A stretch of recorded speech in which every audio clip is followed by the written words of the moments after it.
رجل رشید صلوات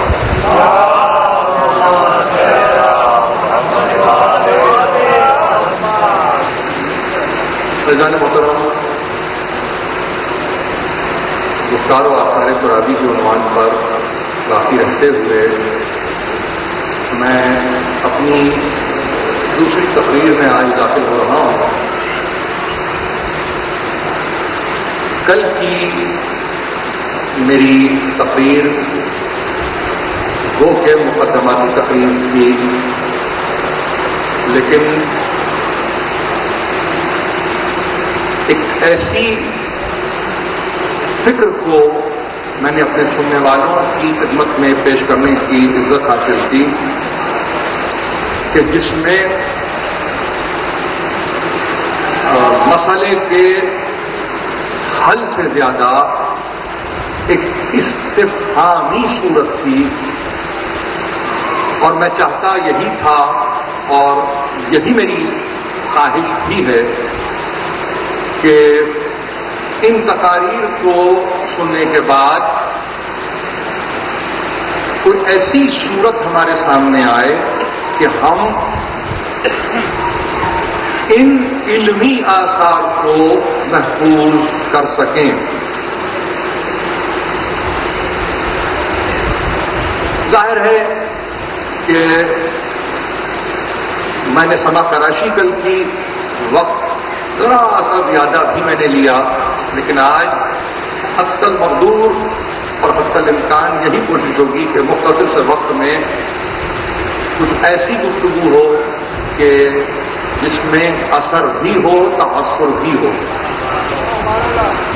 گفتار و آثار ترابی میں دہرائے دیے دیتا ہوں اس بات کو، اس لیے کچھ نئے چہرے آج دیکھ رہا ہوں، اور کہنا بھی یہ چاہتا ہوں کہ کسی بھی صورت اپنے والد گرامی علی اللہ مقامہ کے علم پر اور ان کے فضل و کمال پر کوئی تبصرے کی صورت نہیں ہے، بلکہ میں اگر آپ اجازت دیں تو یہ کہنا چاہوں گا کہ کل بھی اور آج بھی میں نے اللہ کے بابرکت نام کے بعد ایک آیت کے حصے کی تلاوت کی، اور وہ ہے سورہ ہود کی ایک آیت میں حصہ الیس منکم رجل رشید، استفہامیہ کلمہ کلام کہ اگر ذرا سی میں وضاحت اور کر دوں وہ یہ کہ سورہ ہود کلام مجید کا 11واں سورہ ہے، اور عجیب بات یہ ہے کہ یہ واحد سورہ ہے جس میں لفظ رشید 3 مرتبہ استعمال ہوا۔ 11واں سورہ 3 مرتبہ یہ لفظ رشید استعمال ہوا۔ رشید بمانی عاقل، رشید بمانی صاحب فہم، رشید بمانی خردمند، رشید بمانی بردبار، رشید بمانی حلیم متبع، رشید بمانی زیرک و دانا۔ لفظ ایک ہی ہے، اب یہ اردو زبان کی اسے آپ وسعت کہہ لیجئے یا محرومی، دونوں ہی باتیں اپنی جگہ ہیں۔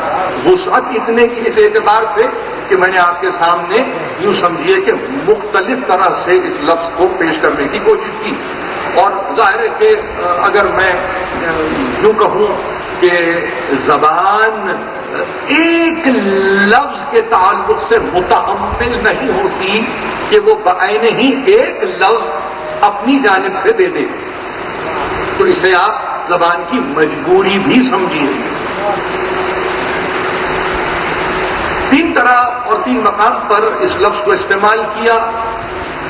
ایک مقام پہ تو یہ کہا وما امر فرعون برشید، یہ اس تناظر میں دیکھیے کہ جب موسیٰ اللہ کی آیتوں کو لے گئے اور اس کے بعد وہ آیتیں کہ جس کے ساتھ روشن و واضح دلیل بھی موجود تھی. اس کے بعد قرآن نے یہ کہا کہ گو کے واضح دلیل آ چکی تھی، روشن معجزہ آ چکا تھا، آیات موسیٰ کو دی جا چکی تھی.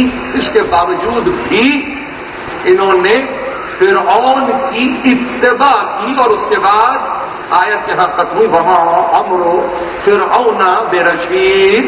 دیکھو یاد رکھو، فرعون کا حکم سمجھداری پر مبنی نہ تھا. فرعون جو امر دے رہا تھا، جو حکم دے رہا تھا، وہ فہم پر مبنی نہ تھا. یہ موسیٰ کے تعلق سے. اور ایک منزل اور جس میں کہ یہ کہا انک لانت علیم الرشید، یہ حضرت شعیب کے تعلق سے کہ جہاں نماز پڑھنے کے لیے حکم، اور اس کے بعد جب حکم کی صحیح تفہیم نہ ہو سکی تو قوم نے کہا شعیب کی کہ تم ایسا حکم دے رہے ہو کہ جس کے نتیجے میں ہم اپنے آبا کے طریقے سے علیحدہ ہو جائیں. یہ تو ممکن نہیں ہے، یہ تو ممکن نہیں ہے. دیکھو حکم وہ دیا کرتے ہیں کہ جو بردبار ہو، سنجیدہ ہو، یعنی استہزائی صورت ہے. انک لانت الحلیم الرشید. اور میرے عنوان میں جو میں نے جس آیت کو پسند کیا وہ ظاہر ہے کہ صاحبان فہم یہاں تشریف فرما ہے قوم لوط کے تعلق سے، کہ جہاں لوط کے گھر آئے ہوئے مہمانوں کو سامنے رکھتے ہوئے جب قوم نے گمراہی اختیار کی تو بے اختیار کہا الیسا منکم رجل رشید. یہ گمراہی کیوں اختیار کرتے ہو؟ اس بات پر مصر کیوں ہو؟ کیا تم میں کوئی مرد دانا نہیں ہے؟ کیا تم میں کوئی مرد عاقل نہیں ہے؟ کیا تم میں کوئی صاحب عقل و فہم نہیں ہے؟ ظاہر ہے کہ یہ سوال ہے. اس پر تشریح کرتے ہوئے ناصر مکارم شیرازی نے یہ کہا کہ یہ آیت دلیل بن رہی ہے اس بات پر کہ انسانی معاشروں کی رہبری و رہنمائی کے لیے ہر دور میں رجل رشید درکار ہوتا ہے. یہ ظاہر ہے کہ مجھے اس آیت کو آپ کی خدمت میں اس طرح سے پیش کرنا تھا. اب ظاہر ہے کہ جہاں میں نے یہ بات آپ تک پہنچائی وہاں ایک بات اور آغاز میں یہ کہہ دوں کہ یہ مرد دانا، یہ مرد عاقل جس کا ہم تذکرہ کر رہے ہیں، تو سوال پیدا ہوتا ہے اذہان میں کہ ہم نے اس مقام کو کیوں معین کیا. صاحبان یوں سمجھیے فہم نے مجھ سے یہ کہا کہ اس سے بہتر بھی تو جگہ ہو سکتی تھی کہ جہاں پر اس موضوع پر گفتگو کی جائے. میں ان کی خدمت میں صرف اتنا کہوں حیا علی خیر العمل کی آواز جہاں سے بلند ہوتی ہو. اب اگر اس سے بہتر کوئی آپ مجھے اور مقام بتا دیجئے تو میں اس کو وہاں منتقل کروں. دیکھیے جس کا تذکرہ ہو رہا ہے اس کے لیے مناسب جگہ بھی ضروری ہے. آپ کسی ایسی جگہ کا انتخاب نہیں کرتے جو طبیعت کے لیے ناموزوں نہیں بلکہ فکر کے لیے ناموزوں ہو، بلکہ شخصیت کے لیے ناموزوں ہو. ہمارے پاس ان ویلیوز کو سامنے رکھا جاتا ہے. مرنے والا، گزرنے والا اور نتیجے میں رہ جانے والا چونکہ شہادت کی منزل پر ہے، وہ تقاضا کرتا ہے اس بات کا کہ مجھے ایسی جگہ پر اور ایسی جگہ شیر آبستہ کر دو کہ جہاں اللہ اکبر کی آواز تا قیام قیامت بلند ہوتی رہے. وہاں یہ آواز کے ساتھ یہ بھی تذکرہ شامل ہو جائے. نہ وہ آواز ختم ہونے والی، نہ یہ تذکرہ ختم ہونے والا. تو میرے پاس اس سے بہتر کوئی اور صورت نہیں تھی. یہ صحن مسجد ہے, زیر آسمان ہے, قبول کرنے والی ہستیاں قبول کر رہی ہیں, ملائکہ اس عبادت کو قبول کر رہے ہیں, اور اس میں فقط عبادت میرے تعلق سے مقبول نہیں, یہ آپ کے طفیل مقبول ہو رہی ہے. میرے پاس سامعین کی صورت ایسی ہے, میرے پاس سامعین کی صورت ایسی نہیں ہے کہ بس یوں سمجھیے کہ عضو معطل کے طور پہ یہاں بیٹھے ہوئے ہیں. نہیں, ایسا قطعا نہیں ہے, بلکہ آپ کی اپنی ایک حیثیت ہے, ایک اہمیت ہے. میں اس کے بعد ایک تذکرہ اور کر دوں, اور یہی کہنا چاہتا ہوں کہ جتنی بھی میں گفتگو کروں گفتار و آثار پر, یہاں اسیسمنٹ یا کسی صورت میں شخصیت کو ایسیس کرنا نہیں چاہتا ہوں. میں پھر دوہرا رہا ہوں, میں شخصیت کو اسیس کرنے کے لیے نہیں آیا ہوں. میں یہ کہہ رہا ہوں کہ اسیسمنٹ بھی دو جہتوں سے ضروری ہے. ایک جہت یہ کہ ایسیس اس سے کروائیے جو اتنا علم رکھتا ہو. اتنا علم رکھنے کا مطلب یہ ہوا کہ اس کے گفتار اور اس کے علمی آثار سے واقف ہو. ایسا نہیں ہے کہ آپ یہ کہیں کہ آج کا 80 برس کا ایک شخص کہ جو اس وقت مثلا 55 برس کی عمر رکھتا تھا جب علامہ دنیا سے گزرے, وہ بہتر اسیسر ہو سکتا ہے. ایسا نہیں ہے.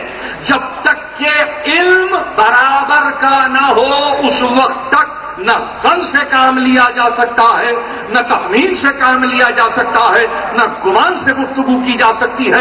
اگر شخصیت پر گفتگو کرنا ہے تو فقط یقین سے گفتگو کرنی ہوگی, اس لیے کہ ہر علم اپنے مقام پر یقین کی منزل پر رہتا ہے. ہمیں یہی بتلایا گیا ہے. اسسمنٹ کے لیے ہم یہاں نہیں آئے ہیں. ایک بات. دوسری بات یہ کہ جب تک سبسٹینس سامنے نہ ہو اس وقت تک کیا ہوگا, اس وقت تک صحیح اسسمنٹ ہو ہی نہیں سکتی. علامہ کے تعلق سے کل میں کہہ چکا ہوں, دوہرا رہا ہوں, میں پھر کہہ رہا ہوں, اس لیے دوہرا رہا ہوں کہ کچھ نئے چہرے دیکھ رہا ہوں.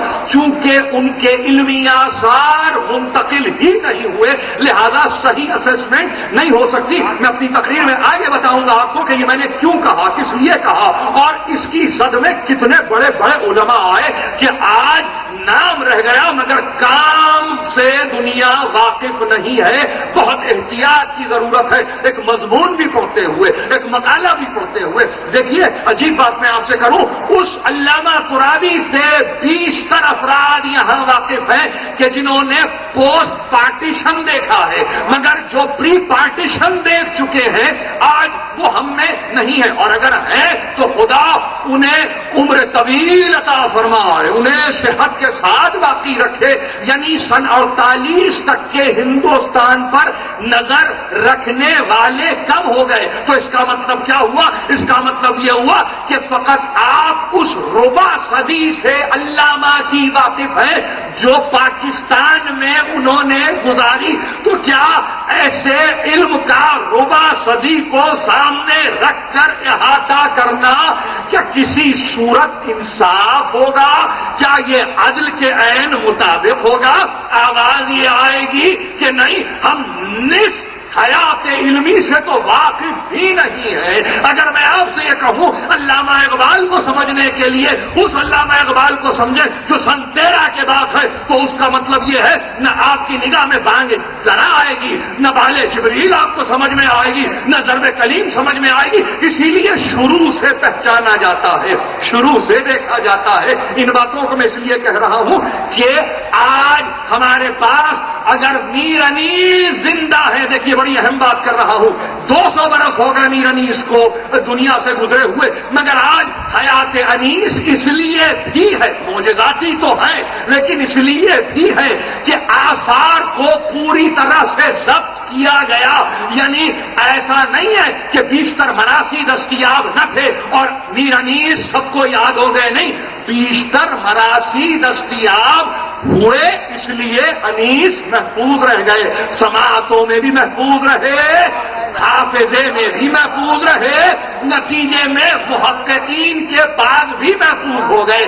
کاش اس کو اس طرح سے سمجھ لیں، اس دلیل کو عقلی سطح پہ جان لیں۔ انیس 200 برس پہلے ہے، ویژول میڈیم درکار نہیں تھا، آڈیو میڈیم درکار نہیں تھا، یہ کرتاس و قلم کی کہانی ہے جو رسول سے چلی تھی اور قیامت تک کے لیے باقی رہنے والی تھی۔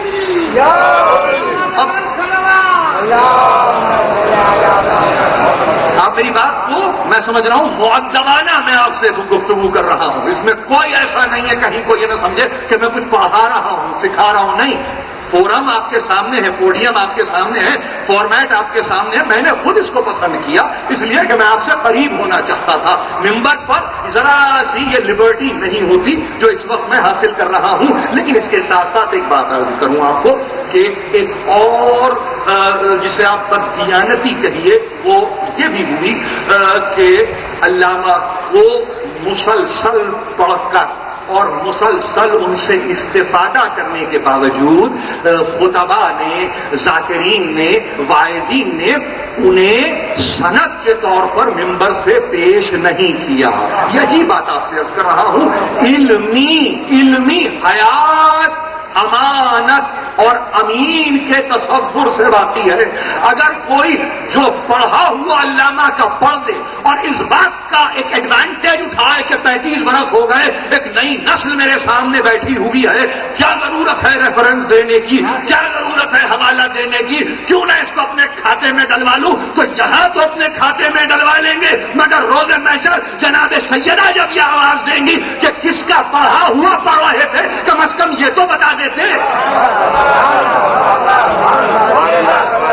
یہ بڑی اہم بات ہے، دل ہے اور دماغ ہے اور آپ سب میرے ساتھ ہیں، اور میں یہی کہہ رہا ہوں، ریفرنس چاہیے وہ قوم جو حدیث کو بیان کرتے ہوئے سند پیش کرے۔ کیا اس قوم سے یہ کہا جائے گا کہ علامہ کے پڑھے ہوئے کو پڑھنے کے بعد کم از کم ریفرنس تو دو؟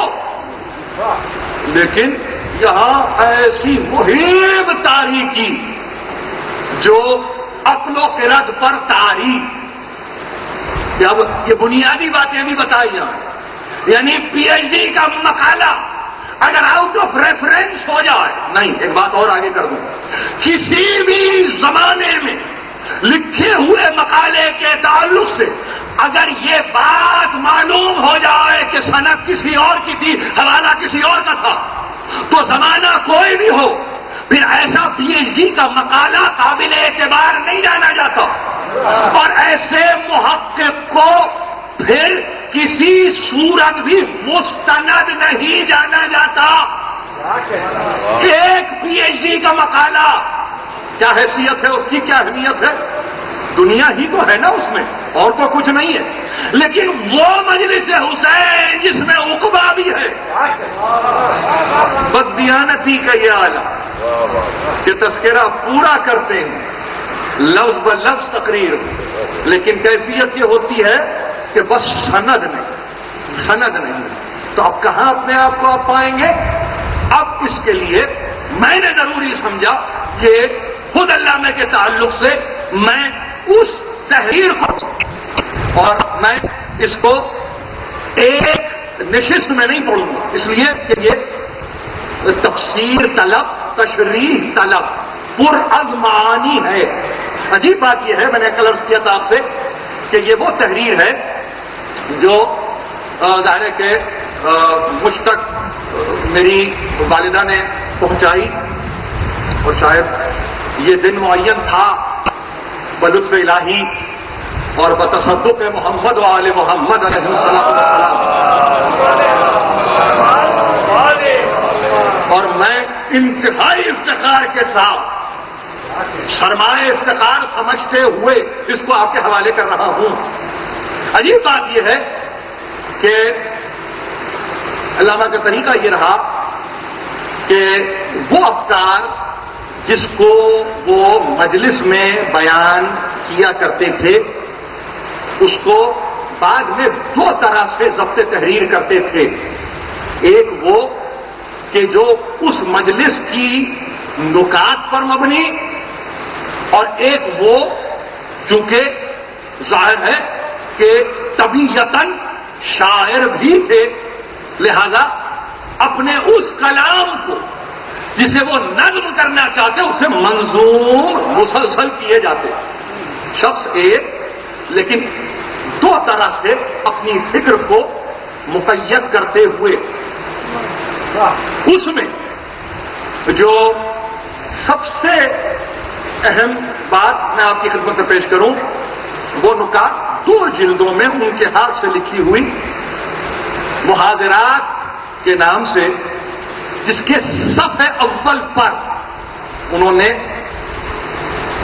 باقاعدہ بسم اللہ الرحمن الرحیم کے بعد جملہ حقوق محفوظ اور اس کے نیچے ایک میرا نام اور ایک مجھ سے چھوٹے بھائی ابو الحسن میثم ترابی کا نام. میں آپ سے عرض کروں کہ لفظاً لفظاً اور یوں سمجھیے کہ حرفاً میں جو بھی آپ سے کہہ رہا ہوں وہ اس طرح سے کہہ رہا ہوں کہ اس میں فقط بے باکی نہیں ہے بلکہ حق کی گویائی بھی شامل ہے. اس میں ظاہر کہ ایک مقام پر انہوں نے نہیں معلوم کس طرح سے قلم برداشتہ ہوئے کہ ایک صفحہ نگاہوں کے سامنے آیا اور اس میں ود ان انورٹڈ کاماز انہوں نے اپنے اس مضمون کا جو میں پڑھ رہا ہوں اس کو ایک ٹائٹل بھی دیا، اور وہ ٹائٹل تھا کچھ اپنے متعلق. کچھ اپنے متعلق. ظاہر ہے کہ یہ ایسی کوئی صورت نہیں جسے کتابی شکل دی جائے، مگر آپ کے حوالے اس طرح سے کہ انہوں نے اپنی تاریخ ولادت سے، میری تاریخ ولادت، اور پھر آپ کے سامنے کہ 9 جولائی 1908 9 جمادی الثانی 1326 ہجری وقت انہوں نے بتایا بروز پنجشنبہ نماز صبح، یہ لکھا. اس کے بعد اب مجھے پڑھنے کی اجازت دیجیے، دیکھوں گا اور پڑھوں گا، اس لیے کہ اس تحریر کو یاد کرنا اور یاد رکھنا انتہائی ناممکن ہے. فرماتے ہیں بچپن ہی سے قابل اساتذہ میسر آئے، سب سے پہلے جن کے اثرات نے مجھے مسحور کر لیا. ایک ایک لفظ پر نظر رہے، ایک ایک لفظ. سب سے پہلے جن کے اثرات نے مجھے مسحور کر لیا وہ سید ابو بکر شہاب ابن عبد الرحمن ابن محمد ابن علی اریزی تھے، جن کا سلسلہ نسب امام جعفر ابن محمد سے ملتا ہے. اب سید ابو بکر شہاب اریزی کے تعلق سے میں یہاں روک کے وضاحت کر دوں، اس لیے کہ میں نے آپ سے کہا نا یہ کوئی سوانح نہیں ہے، یہ کوئی خود نوشت نہیں ہے، یہ کوئی بایوگرافی نہیں ہے. اس کو کہیں آپ ایسی صورت نہ جانے کہ کہیں سے میں تلخیص پیش کر رہا ہوں، مگر مجھے اس لیے رکنا ضروری ہے کہ کچھ نوجوان اگر بیٹھے ہوں تو وہ یاد رکھیں کہ سید ابو بکر شہاب اریزی کے تعلق سے شیخ عباس قمی نے اپنی کتاب میں باقاعدہ یہ لکھا ہے، اور میں چاہتا ہوں کہ یہ بتاؤں آپ کو. انہوں نے یہ کہا ہے کہ یہ زینی دہلان کے شاگرد تھے جو مدینے میں تھے اور بڑے پائے کے عالم تھے. ہندوستان، جاوا، مالٹا کے تمام شافعی علماء ابو بکر شہاب اریزی کے شاگرد تھے. یہ ایک ہستی ہے، پہلی ہستی ہے جس کا کہ میں نے تذکرہ آپ کے سامنے کیا.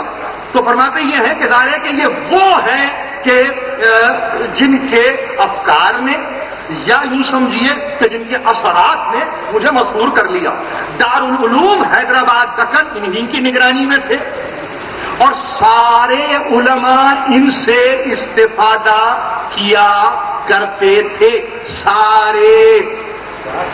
سارے علماء ابو بکر شہاب قریظی سے استفادہ کیا کرتے تھے. اب دیکھیے یہ علامہ کا ایک مزاج ہے.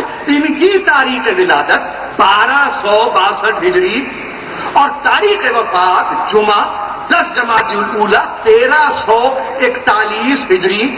حیدرآباد دکن ہی میں دفن ہیں. بہت سی کتابوں کے مصنف تھے، خصوصاً ان کی گرا قدر کتاب فضائل اہل بیت پر مبنی ہے. آج بھی تمام علماء کے لیے محل استفادہ ہے.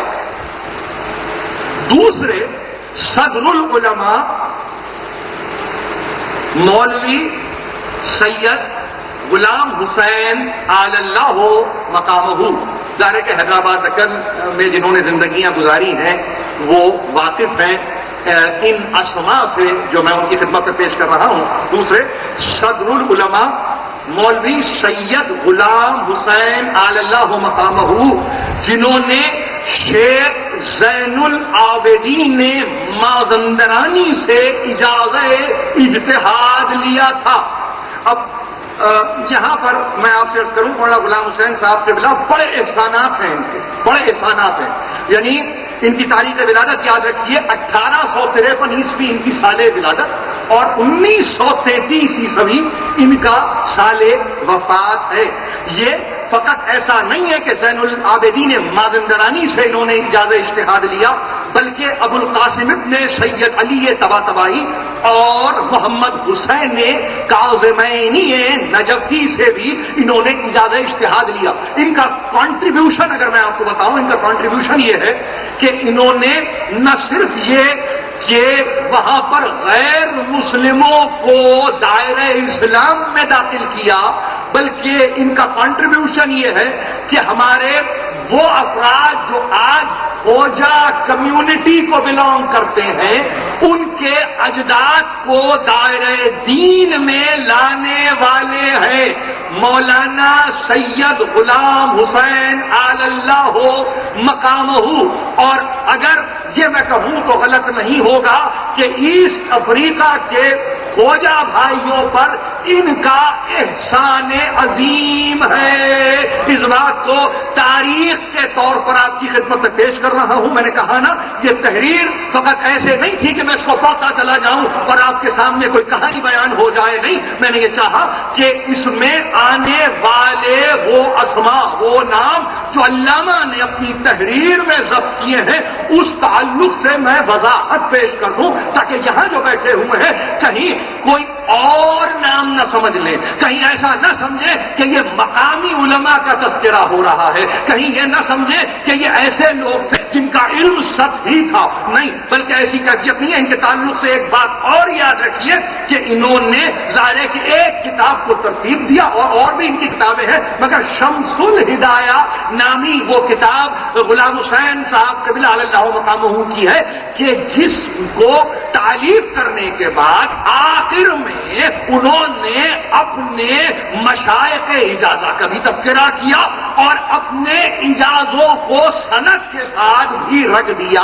یہ کافی ہے میرے لیے اس وقت کہنا کہ جو چاہے تو وہ اس کتاب کو، اگر ظاہر ہے کہ میں سمجھتا ہوں کہ یہ نایاب کتاب ہے مگر مل جائے تو اس کو دیکھیے. یہ بعین ہی ایسے بات ہے جیسے کہ علامہ مرحوم نے اپنی کسی تقریر میں یہ کہا تھا کہ میرا علمی کام ہے جو طباعت کی منزلوں سے گزر رہا ہے، بہت جلد آپ تک وہ کتاب آ جائے گی جس میں رجال پر میں کام کر رہا ہوں. اور بعین ہی جیسے میں نے کہا کہ شمس ہدایہ کے آخر میں اجازت موجود ہے مولوی غلام حسین اللہ مقامہ کے، ویسے ہی علامہ مرحوم نے یہ طے کیا تھا کہ ان کی کتاب وصل قول جو رجال پر مبنی ہے اس کے آخر میں ان کے مشائخ اجازہ کا نہ صرف تذکرہ ہو بلکہ ان کی اسناد کو بھی بیان کیا جائے اور ان اجازوں کو فوٹو پرنٹ کے ساتھ چھاپ دیا جائے تاکہ آنے والی نسلیں یہ نہ کہہ سکے کہ فقط تقریر کیا کرتے تھے، علم کے تعلق سے گفتگو نہ ہو، بلکہ انہوں نے یہ انتظام کیا تھا. ہاں بہرحال اس وقت یہ کوئی کہنے کا وقت نہیں ہے، اس لیے کہ بات دور تلک چلی جاتی ہے. میں صرف اتنا کہوں گا کہ کاش کہ یہ توفیق ہم کو نصیب ہوتی کہ ہم اس طرح سے ان کی اس کتاب کو پیش کرتے اور آخر میں ان کے مشائخ اجازہ کو بھی آپ تک پہنچا دیتے تاکہ آپ ان کی علمی حیثیت کو طے کر سکتے. استاد کو دیکھتے تو شاگرد سمجھ میں آتا، شاگرد کو دیکھتے ہیں تو استاد جانا جاتا ہے. عجیب منزل ہے علم کی، اور رفعت علمی کی منزلیں ہی کچھ اور ہیں. لیکن جو معاشرہ بے استادہ ہو جائے، جس معاشرے میں استاد ہی کی قدر نہ ہو، اس معاشرے میں کیا گفتگو کی جا سکتی ہے. بہرحال یہاں تک کہنے کے بعد صرف یہ کہوں، وہ فرماتے ہیں کہ ہر جمعے کو اپنے مکان پر مجلس کرتے، خود تقریر فرماتے. یہ میری سعادت ہے کہ 8 برس کی عمر سے میں نے ان مجلسوں میں پیش خانی کی ہے. دیکھیے، میں اپنے چھوٹے بچوں کو، جو اگر یہاں نوجوان مجھے سن رہے ہیں، تو ان کو یہ بتانا چاہتا ہوں، کسی عمر کے کسی حصے میں آپ آ جائیں، گھبرانے کی ضرورت نہیں ہے. آغاز کا تذکرہ کرتے ہوئے گھبرانے کی ضرورت نہیں ہے. جس نے چلنا سکھایا اور جس نے پڑھنا سکھایا اور جس نے بولنا سکھایا، اس کے تعلق سے گفتگو کرتے ہوئے شرمانے کی ضرورت نہیں ہے. جب وہ شرمندگی محسوس نہیں کرتے تو مجھے بیان کرنے میں کیا ہیل ہو سکتا ہے، میں کیا حجت کر سکتا ہوں. انہوں نے کہا میری یہ سعادت ہے. میں نے ایک بات یہ کہی آپ سے، ایک ایک لفظ کو غور سے آپ سنیں. یہ سعادت ہے کہ 8 برس کی عمر سے میں نے ان مجلسوں میں پیش خانی کی ہے. ان کا انتقال 7 ربیع الاول 1352 ہجری میں ہوا. یہ علامہ کا مزاج ہے، آپ اس مزاج سے ان کو جانتے ہیں، صنف کے بغیر گفتگو نہیں کرتے. 7 ربیع الاول 1354. عجیب بات یہ ہے کہ مرتضی حسین فاضل صاحب کی میں نے مطلع الانوار کو اٹھا کے دیکھا تو آپ حیران ہوں گے کہ ایک دن کے فرق سے انہوں نے یوں سمجھیے مولوی غلام حسین اللہ مقامہ کی تاریخ وفات کو 8 ربیع الاول لکھا ہے. 8 ربیع الاول ظاہر ہے کہ ایک آدھ دن کے فرق کوئی فرق نہیں ہوتا، چاند پر بھی منحصر ہے. لیکن یہاں پہ علامہ مرحوم نے 7 ربیع الاول 1352 ہجری.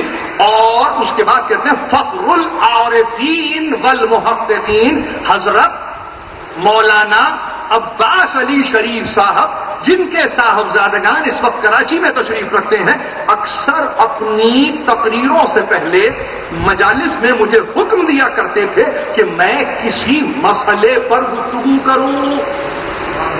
اب یہ تحریر اگر میں آپ سے عرض یہ کروں، اس کو تخمینہ میں بتا سکتا ہوں. ظاہر ہے کہ اس تحریر کے آخر میں کوئی تاریخ تو نہیں ہے، لیکن اگر میں تخمینہ آپ کی خدمت میں پیش کروں آثار کو دیکھتے ہوئے، تو یوں سمجھیے کہ اپنی رحلت سے 5 برس پہلے اس درمیان میں یہ ضبط ہونے والی یہ تحریر ہے. فرماتے ہیں ابتدائی جماعتوں سے BA تک میرا اختیاری مضمون عربی رہا. اختیاری آپشنل، بچے ہمارے اب یہ لفظ اس سمجھ نہیں ہے. آپشنل سبجیکٹ میرا عربی رہا. اور MA میں نے فلسفہ لے لیا. اب یہاں پہ رک کے میں فوری طور پہ آپ سے کہوں کہ علامہ صاحب کا MA الہ آباد سے میٹرک تک طاہر ابن محمد ایک عرب مدرس تھے جو پڑھاتے تھے. اور FA میں شیعہ کالج میں مولانا سعد، اب FA جس کو آج ہم انٹرمیڈیٹ کہتے ہیں، مولانا صادق حسین مجن مرحوم عربی پڑھاتے تھے.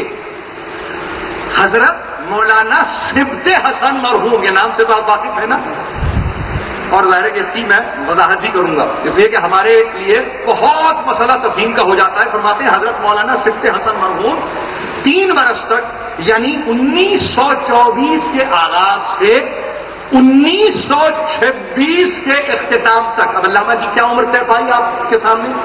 16 برس سے لے کے 19 برس کے احوال پر مبنی گفتگو ہے. 1924 کے آغاز سے 1926 کے اختتام تک مجھے شیعہ کالج میں اپنے مکان پر درس دیتے رہے. شیعہ کالج کہاں ہے؟ لکھنؤ. تو اس کا مطلب یہ ہوا FA کا تعلق شیعہ کالج سے. اب مولانا سبت حسن کے تعلق سے اللہ مقامہ، پھر میں آپ سے کروں 1878 عیسوی پیدائش، 1935 عیسوی وفات. یہ بھی آپ کے علم میں ہونا چاہیے کہ شیعہ کالج لکھنؤ کے بانیوں میں مدرسۃ الواعظین کے مدرس اول، آگے آپ سے بڑھ کے بات کروں اگر، ان کے متعلق کہنے والوں نے یہ کہا اردو نثر ہو کہ نظم، منطق ہو کہ فلسفہ، نکتہ آفرینی کی صورت یہ تھی کہ مسئلے کو جس طرح سمجھتے اور جس انداز سے سمجھانا چاہتے، قادر الکلامی کا یہ عالم تھا کہ سمجھاتے چلے جاتے. جب تک دیکھیے یہ سمجھ میں فضائل نہیں آئیں گے، شخصی فضائل، اس وقت تک اثرات جو علامہ پر اپلائی ہوئے ہیں وہ سمجھ میں نہیں آئیں گے، وہ سمجھ میں نہیں آئیں گے. بہت آسان تھا میرے لیے. یہ کون ہے؟ ان کو ٹائٹل دیا ہے، ان کو ٹائٹل دیا ہے کاہے کا؟ خطیب اعظم کا. ان کو ٹائٹل ملا خطیب آل محمد کا. ان کو ٹائٹل ملا بلبل بوستان خطابت کا. یہ معمولی ہستی نہیں ہے. ان کے متعلق یاد رکھیے کہ دریائے گومتی کے کنارے جب ان کا جسد رکھا گیا ہے، غسل دیا گیا ہے، تو تاریخ نے یہ بتایا ہے اور تاریخ نے یہ قلم بند کیا ہے کہ ہندو ہو کہ عیسائی، شیعہ ہو کہ سنی، ہر مسلک کا انسان وہاں موجود تھا. نجم العلماء کے زیر اقتدا نماز جنازہ پڑھائی گئی ہے. کیفیت یہ ہے کہ ہندوستان نے اس سے پہلے ایسا منظر کہیں نہیں دیکھا جس کے لیے آج کی دنیا انٹرفیت کی بات کر رہی ہے. 70-75 برس پہلے جسد خاکی پر اس طرح سے انٹرفیت ایک ڈسپلن کو بتلایا بھی گیا، سمجھایا بھی گیا، آشنا بھی کیا گیا، آشکار بھی کیا گیا. اب ان کے متعلق جن کا مقام اتنا بلند ہو، جن کا مقام اتنا بلند ہو، ایک بات اور یاد رکھیے، اور میں آج کی تقریر کے انتہائی حصے پہ جانا چاہتا ہوں. یہ وہ ہستی ہے کہ میں نے کہا نثر ہو کہ نظم ہو، سب آپ کا اپنے مقام پر جاری رہا. مگر عجیب بات آپ سے عرض کرنا چاہتا ہوں، آثار ہی محفوظ نہ رہ سکے. اب آپ سمجھے مسئلہ کیا ہوا؟ گفتار و آثار تراوی پر گفتگو کرتے ہوئے صرف یہ بتانا چاہتا ہوں، سن 35 میں گزرنے والا اتنا بڑا عالم جید، اس کے آثار محفوظ نہ رہ سکے.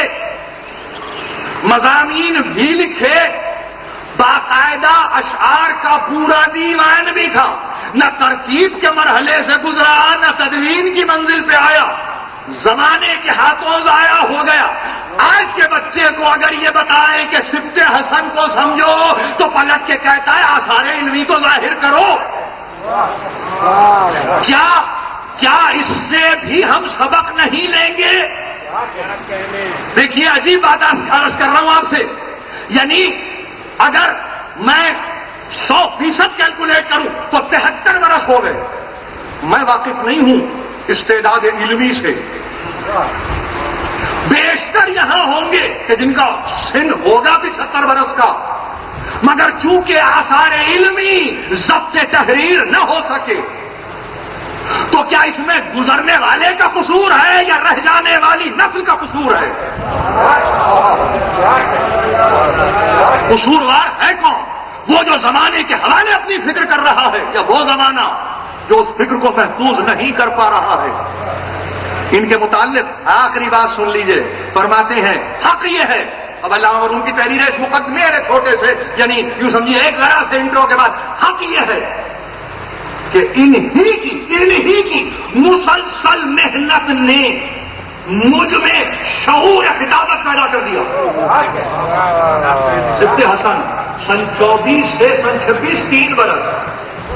یہ بالکل ایسا ہی ہے جیسے علامہ حائری کے حلقے میں داخل ہوا، فکر بدل گئی. علامہ اقبال کی بات ہے.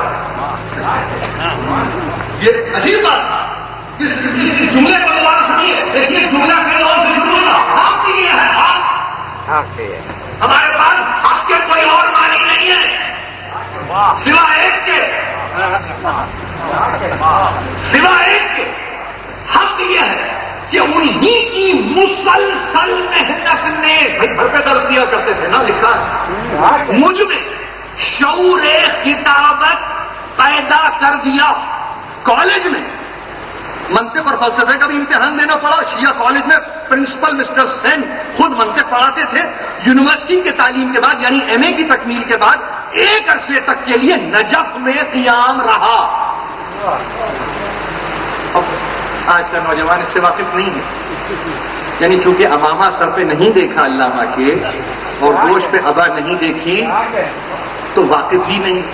لیکن ایک عرصے کے تک کے لیے نجف میں قیام رہا اور اس طرح ہر سال نجف جاتا رہا. اب سے جملہ شروع ہوا, ہر سال نجف جاتا رہا. اور اب آخری یہ میں 2 لائنیں پڑھوں گا اور آج آپ سے اجازت چاہوں گا. طریقہ یہی تھا کہ مشکلات اور مسائل کو جید علماء سے گفتگو کر کے فکر و نظر کی ایک خاص منزل تک پہنچایا جائے. ایک خاص منزل تک پہنچا جائے. جملے کو دوبارہ سنیے. طریقہ یہی تھا, یعنی خود ان کا طریقہ یہی تھا کہ مشکلات اور مسائل کو جید علماء سے گفتگو کر کے فکر و نظر کی ایک خاص منزل تک پہنچا جائے. اب اس کے بعد اگر علامہ اپنے شعر میں یہ کہیں ہر فکر خداگاہ کی منزل ہے ترابی, یعنی جید علماء سے گفتگو کر رہے ہیں تاکہ فکر و نظر کی خاص منزل تک رسائی حاصل ہو جائے اور اپنے عمر کے کمال پہ پہنچتے ہوئے فرمایا ہر فکر خداگاہ کی. علماء کرتے کیا ہے؟ خود آگاہی کی تعلیم دیتے ہیں. علماء کا طریقہ کیا ہے؟ اپنے آپ سے تو واقف ہو جاؤ کہ تمہارا مقام کیا ہے, تمہارا منصب کیا ہے, تمہاری منزلت کیا ہے. تکلمو تعرفو سے واقف ہونے والی دنیا. کلام کرو تو پہچانے جاؤ گے نا. اگر کلام ہی نہیں کرو گے تو تمہیں پہچاننے کا کوئی اور طریقہ ممکن نہیں ہے. ڈی این اے سے جینیالوجی کو پہچانی جا سکتی ہے, خود تم نہیں پہچانے جا سکتے. ہر فکر خداگاہ کی منزل ہے ترابی. کہنے کو ہے مجذوب نہ صوفی نہ ولی ہم. اب دیکھیے یہ منزل کہاں تک جاتی ہے. ہر فکر خداگاہ کی منزل ہے ترابی. کہنے کو ہے مجذوب نہ صوفی نہ ولی ہم. اور ظاہر ہے کہ اس تعلق سے گفتگو کو ختم کرتے ہوئے صرف یہی کہنا چاہتا ہوں کہ ایک التماس اس مجمع سے, اور ظاہر ہے کہ اس مجمع کے سے اگر التماس کر رہا ہوں تو اس کا مطلب یہ بھی ہے کہ اس گفتگو کو آگے بڑھاتے ہوئے آپ نہ صرف یہ کہ اپنے آپ کو کسی منزل تک لے جائیں بلکہ اس قومی اثاثے کو محفوظ کرنے کے لیے جو بھی اور جو کچھ بھی آپ سے ممکن ہو اس کو آپ ایگزیکیوٹ کریں. اس لیے کہ وقت ایگزیکیوٹ کرنے کا ہے. کانٹمپلیشن کا وقت ختم ہو گیا. فکر کی منزل سے اب آپ گزر چکے اور اب آپ کے لیے لازم یہ ہے کہ ایگزیکیوٹ کریں اور یہ طے کریں کہ علامہ کی علمی حیثیت کیا انہیں اس مقام پر نہیں دیکھنا چاہتی کہ آنے والا وقت انہیں ریفرنس کے طور پر, سند کے طور پر کوٹ کر سکے. وآخر دعوانا ان الحمد للہ رب العالمین. ایک مرتبہ سورہ فاتحہ علامہ رشید ترابی علی اللہ مقامہ کے لیے.